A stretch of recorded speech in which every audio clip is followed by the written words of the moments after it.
Dear friends and beloved listeners, there are truths in life that startle us, not because they're new, but because they're so familiar. So close, in fact, that we'd never suspect. The very foods we've always believed to be healthy, even super good for our well being, could actually be silently poisoning our precious kidneys day by day if consumed the wrong way. I've met countless patients, from young people striving to live healthily to older folks who are meticulous about every meal. They all had one thing in common: a disciplined diet, no alcohol or cigarettes, regular exercise. And yet, every time they came in for a checkup, their urine protein levels were quietly creeping up. First, just a little, then more. At first, it seemed like a coincidence, perhaps just age. But once we sat down and carefully looked through their daily meals, the truth came out. The very foods they trusted as their health allies were slowly wearing their kidneys down. Does that sound familiar? Maybe it's a steaming bowl of white rice, or a green smoothie praised for its detox powers, or a delicate breakfast of buttery toast and a few convenient dried fruits. Sounds light, refined, right? But to kidneys that are already tired, those seemingly small things can be a heavy burden, because kidneys aren't some indestructible machine. They're more like a silent water bearer, filtering our blood day and night, removing waste, keeping the essence. But if we pile too much weight on their shoulders, even unintentionally, there will come a day when those shoulders can no longer carry the load. Today, I don't just want to talk to you about risks. More importantly, I want to talk about solutions. How we can still enjoy our favorite foods, still eat them, but eat them the right way. How to live healthily, truly healthily, not just according to popular trends. And to begin this journey, let's take a closer look at one leafy green that seems so innocent, even once hailed as a modern-day superfood: spinach. Is it truly a golden vegetable for health, or a hidden trap that quietly exhausts our kidneys each day? Let's find out. Spinach, also known as kai bao soy, has become a staple in many modern kitchens. From Western restaurants to traditional Vietnamese meals, this vibrant green vegetable is everywhere. People love spinach for its high nutritional content, packed with vitamins A and C, iron, and fiber. It's often ranked among the top superfoods. Many doctors and nutritionists have recommended it for improving blood health, beautifying skin, aiding digestion, and supporting heart health. On the surface, it sounds ideal. However, there's a lesser-known fact, one that surprises many people. Spinach contains very high levels of oxalate. This is a compound that can bind with calcium in the body to form tiny crystals. Normally, healthy kidneys can filter and flush them out with ease. But when kidneys are already under strain, eliminating oxalate becomes much more difficult. Those crystals quietly accumulate day by day, forming stones, damaging the delicate filtration membranes, and allowing protein to start leaking into the urine, an early but very important sign of kidney decline. I vividly remember the case of a woman in her 60s from Hadong. She was very health conscious, reading, researching, following expert advice. Ever since she learned about spinach's benefits, she made green smoothies every day, like clockwork. 5 mornings a week, 1 cool green glass.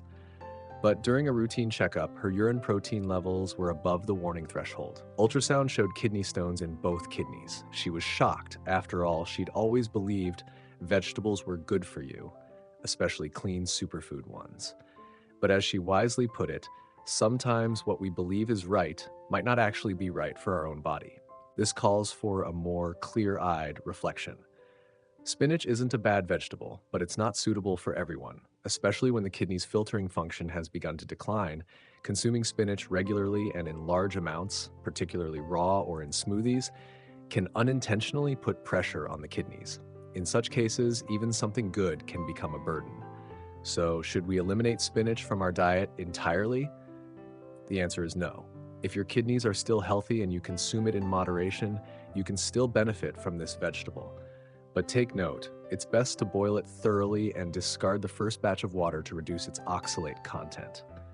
Avoid eating it raw or drinking spinach smoothies day after day. Or simply switch to vegetables lower in oxalate like kale, water spinach, or carrots. Still nutritious, but gentler on kidneys that need protection. Green vegetables remain loyal allies in our health journey. But like any friend, the most important thing isn't just how good they are, it's whether they're right for us. Dear friends, the story of spinach is just one small slice of a much bigger picture. The picture of foods that seem wholesome on the surface, but may harbor hidden risks for weary kidneys. Right now, let's continue our journey of discovery. We'll be revisiting an old friend, a rustic dish tied to the childhood memories of many Vietnamese: sweet potatoes. A food as humble as the green tea mom would brew every afternoon, yet, for those with weak kidneys, it could be a hidden time bomb. Sweet potatoes are praised for relieving constipation, being low in calories, rich in fiber, and keeping you full longer. Great for weight control. But sometimes it's our blind faith in a food that causes us to overlook an important truth. Not everything healthy is healthy for everyone, especially for those with kidney issues. When we take a closer look at sweet potatoes, we see they're a double-edged sword. A medium-sized sweet potato can contain anywhere from 500 to 700 milligrams of potassium, nearly a quarter of the daily safe limit for people with chronic kidney disease. For healthy kidneys, excess potassium gets filtered out. But for compromised kidneys, potassium can build up in the bloodstream, leading to irregular heartbeats or even sudden cardiac arrest, a silent but extremely dangerous complication. On top of that, sweet potatoes also contain oxalate, just like spinach. When oxalate binds with calcium, it forms tiny crystals, which, over time, can solidify into kidney stones. These stones may lie dormant for a while, showing no clear symptoms, until they cause inflammation, blockages, or damage the kidney's filtering membranes. That's when protein begins to leak into the urine.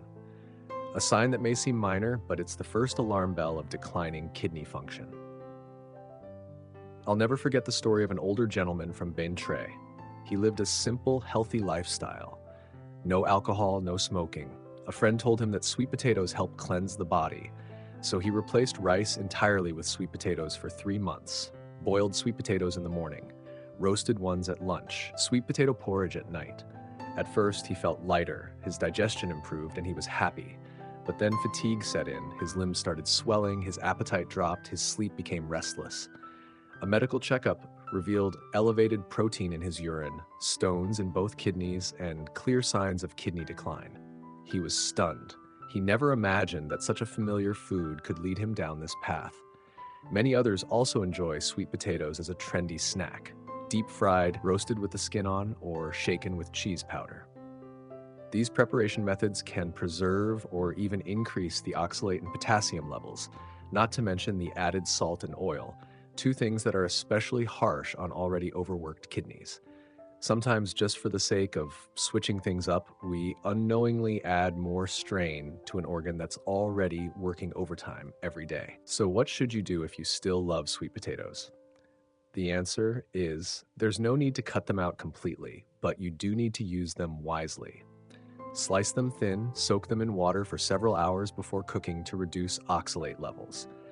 When cooking, boil thoroughly and discard the first batch of water. If you've already shown signs of protein in your urine, limit yourself to half of a small sweet potato at a time, and never eat them continuously day after day. Eating is about nourishing the body, not simply feeding habits.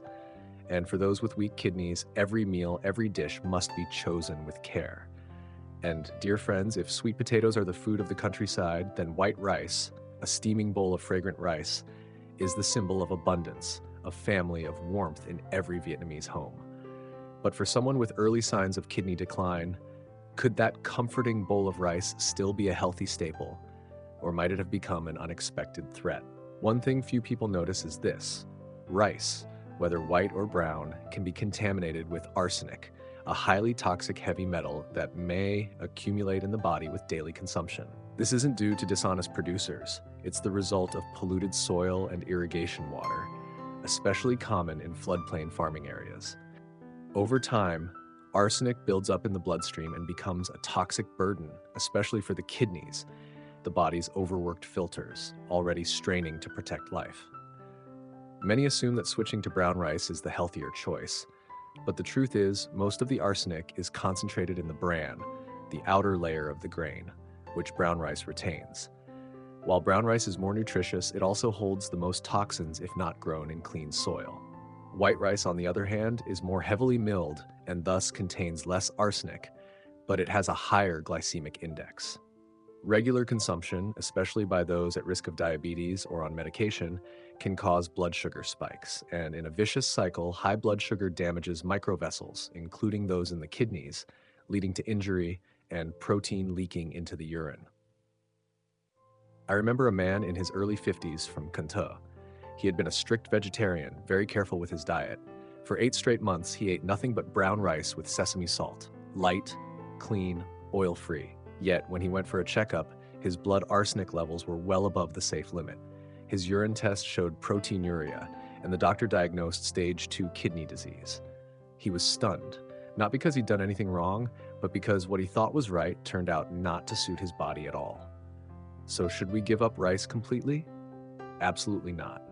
Rice is still the soul of the Vietnamese meal. But instead of eating by habit, let's eat with knowledge. Choose clean rice, ideally grown in highland regions, or basmati rice, which is known to contain less arsenic. Before cooking, rinse thoroughly, soak the rice for at least 4 to 6 hours, and cook it with extra water, draining the excess afterward to reduce residual toxins. Avoid more than 2 bowls of rice per day, and pair it with other wholesome grains like oats, millet, or taro for balanced energy that eases the load on your kidneys. A meal should nourish, not burden the body. For the healthy, a bowl of rice is nothing to worry about. But for those at risk of kidney disease, every grain needs consideration, not for strict restriction, but to live more consciously and more wisely. And dear friends, if rice symbolizes fullness, then butter symbolizes refinement, a modern gourmet lifestyle. A little butter spread on morning toast seems both convenient and delicious.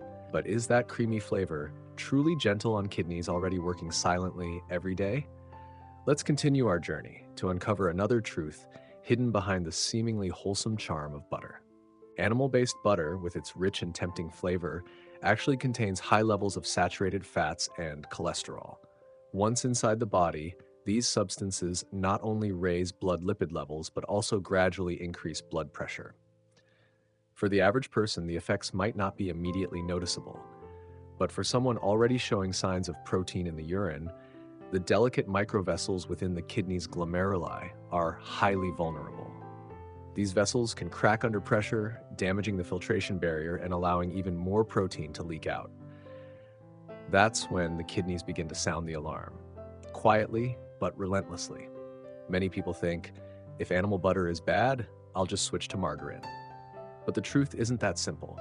Most commercial margarine products, especially the cheaper ones, are packed with trans fats. These have been flagged in many countries due to their ability to inflame blood vessels, harden arteries, and accelerate kidney decline, particularly in the elderly. I recall a case from District 7 in Saigon. An older gentleman who preferred simplicity in his meals. Every morning, he started his day with 2 slices of toast spread with margarine. No meat, no eggs, no added oils. On the surface, it looked quite healthy. Yet, after just 6 months, he was rushed to the hospital with severe kidney failure. Doctors reviewed his diet and traced the main culprit to what seemed like a harmless habit. His kidneys, already vulnerable, were burdened daily by margarine with its salt and unhealthy fats, leading to unforeseen complications. And it's not just about the fat. Many store-bought butters and margarines also contain added salt, preservatives, and artificial flavors. Just 1 salty spoonful, on top of the salt from fish sauce, braised dishes, or soups, is enough to push tired kidneys into overdrive. For weakened kidneys, even a small excess can further tear the fragile filtration membrane. So, is there a way to enjoy that creamy taste without exhausting the kidneys? The answer is yes. If you still crave a bit of richness in your meals, opt for extra virgin olive oil or fresh avocado, unsalted, preservative-free. Use only a small amount at the right time in the right way. Not only will this be safer for your kidneys, but it'll still bring satisfaction to every bite. Because in the end, eating is about nourishing the body, not overburdening organs like the kidneys, which quietly work day and night. A little mindfulness in today's choices is one of the best ways to safeguard tomorrow's health. And dear listeners, if butter is a refined indulgence that's tricky to manage, then soft drinks are the cool refreshers that can chill more than just your thirst. They can chill your heart and your kidneys if we don't catch the danger in time. A can of soda, a bubbly glass of cola may seem like harmless ways to beat the heat. But is there a hidden cost behind that sweetness and sparkle, one that slowly drains our kidneys day after day? Let's find out. A standard 330 milliliter can of soda contains over 30 grams of sugar, the equivalent of about 7 teaspoons. For healthy kidneys, the body can still cope. But for those with early signs of kidney decline or proteinuria, that sugar isn't just a metabolic burden, it's a deeper trigger for silent inflammation in the blood vessels, gradually damaging the kidney's filtration structure. Once that membrane cracks, protein starts leaking into the urine, an early warning sign that if ignored could lead to devastating consequences. And it doesn't stop there. Most carbonated soft drinks also contain inorganic phosphate, a compound added to enhance flavor, preserve color, and extend shelf life. But unlike natural food sources, this type of phosphate is absorbed into the bloodstream far more easily. Once inside the body, it has to be neutralized, and the body does that by pulling calcium from the bones. Over time, this not only causes osteoporosis, but the excess calcium can also deposit in the kidneys, forming stones or hardening kidney tissue, long-term damage that cannot be undone. Some might say, well, then I'll just switch to sugar-free soda. That should be safe. But in reality, most diet soft drinks contain artificial sweeteners like aspartame or saccharin, ingredients that seem harmless but can disrupt gut microbiota, interfere with sugar metabolism, and worsen insulin resistance. This leads to unstable blood sugar levels, and once again, the kidneys bear the brunt of this invisible blow. I remember an older woman from Melbourne, Australia. She was very health conscious, had long given up alcohol, ate low-sodium meals, and got plenty of rest. But because of the dry, hot climate, she had a daily habit of drinking 2 to 3 cans of soda as a substitute for plain water. She figured as long as she avoided alcohol and salty foods, she was fine. Until one day, she began feeling chronically fatigued and her legs started to swell slightly. A doctor's visit confirmed her kidneys were in stage 3 failure. Dialysis was soon necessary. She was stunned. It was just a few cans of soda a day, she sighed. But sometimes just a few cans, consumed consistently for months or years, can quietly destroy our health from the inside out. So, how can we still enjoy a refreshing drink without harming our kidneys? Try switching to sparkling mineral water with a few slices of lemon and a touch of mint, cool, refreshing, and healthy. Or more simply, build a habit of drinking enough plain water and supplement it with roasted black bean tea, winter melon water, or cucumber juice. These simple traditional drinks help cleanse the body naturally and gently, and most importantly, they're kind to the kidneys. Because healthy kidneys don't come from supplements or advertisements, they come from the small choices we make, over and over, every single day. And dear friends, if soft drinks are the cool culprit chilling our kidneys, then up next is a sweet saboteur, just as dangerous, dried fruit. A snack many believe to be healthy, even favored for those with health concerns. But behind those seemingly innocent bites are sugary traps that many older adults are unknowingly falling into. When fresh fruit is dried, most of its water content evaporates. This causes the concentration of sugar and minerals in each bite to spike dramatically. Just one small piece of dried fruit can contain as much sugar as 2 or 3 fresh pieces. For healthy kidneys, the body may manage. But for those with proteinuria, a history of kidney stones, or early-stage chronic kidney disease, it's a double assault on an already fragile and fatigued filtering system. Even more concerning is that most commercial dried fruit products today aren't simply naturally dried. They're often laced with added sugar, artificial coloring, and preservatives to enhance appearance and extend shelf life. These additives may seem harmless, but for weakened kidneys, each ingestion is a challenge. Over time, the toxins that aren't fully filtered begin to accumulate, speeding up the kidney's decline, silently but steadily. I recall the story of a health-conscious older woman in Houston, USA. She was careful with her diet, no pastries, no fast food. Each day, she ate only a few pieces of imported dried fruit, what she believed was natural energy, good for digestion.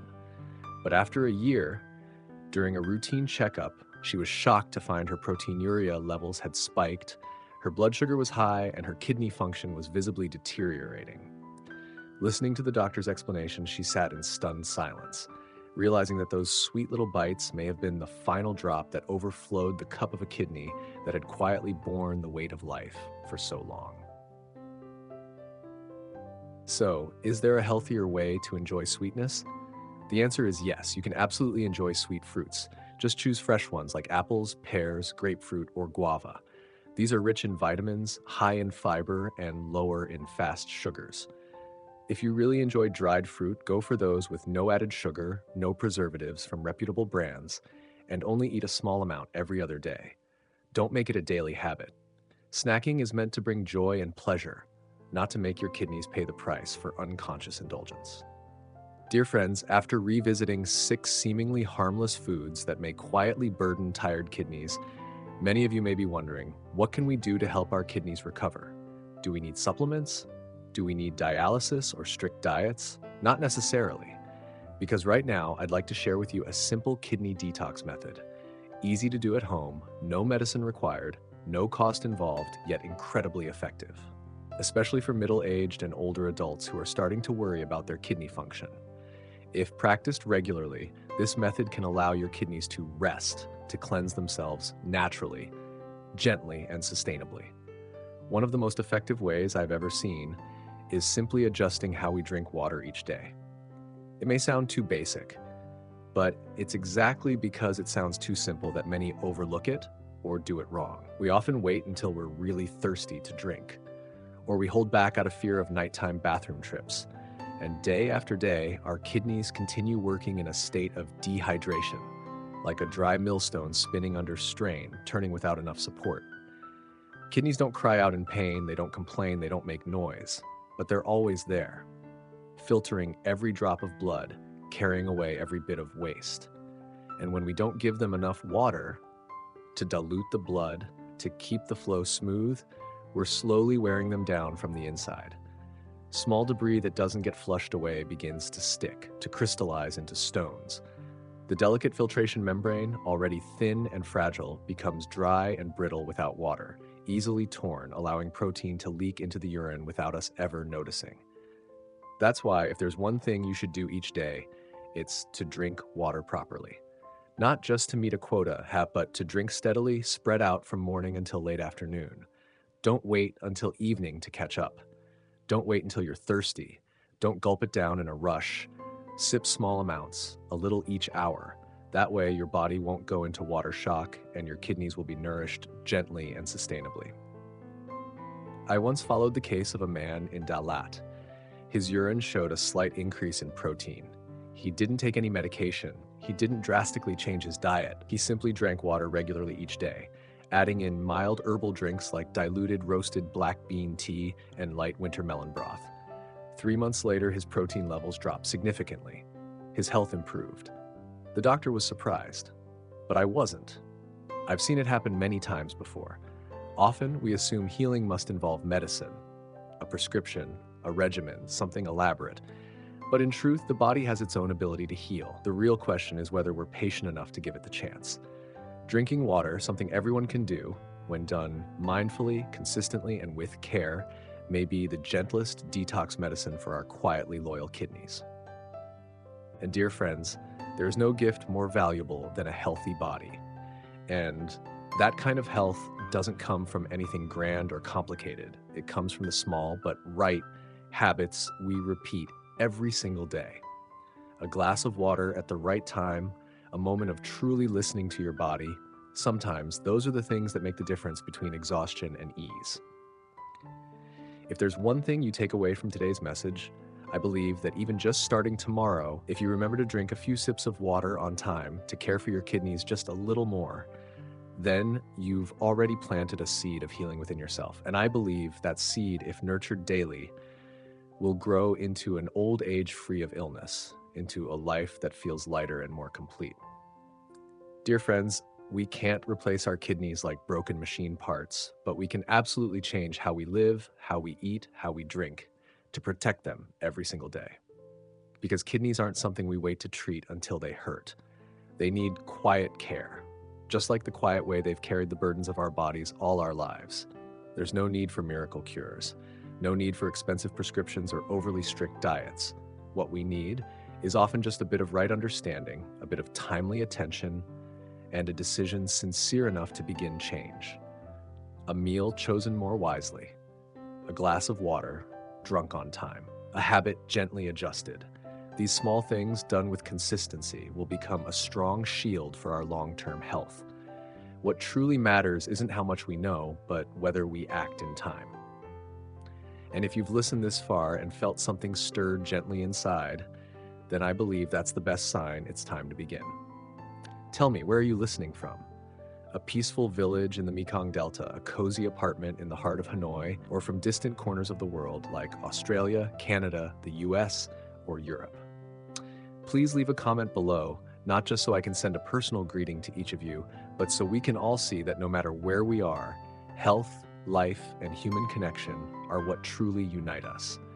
And if what I shared today resonated with you, please consider giving this video a like, subscribing to the channel, and turning on the notification bell. Because I don't want this to end with just one video. I want to continue this journey with you, not only in protecting your kidneys, but in living strong, living well, and living peacefully from within. Wishing you all good health and deep peace, and I look forward to seeing you very soon in the next sharing.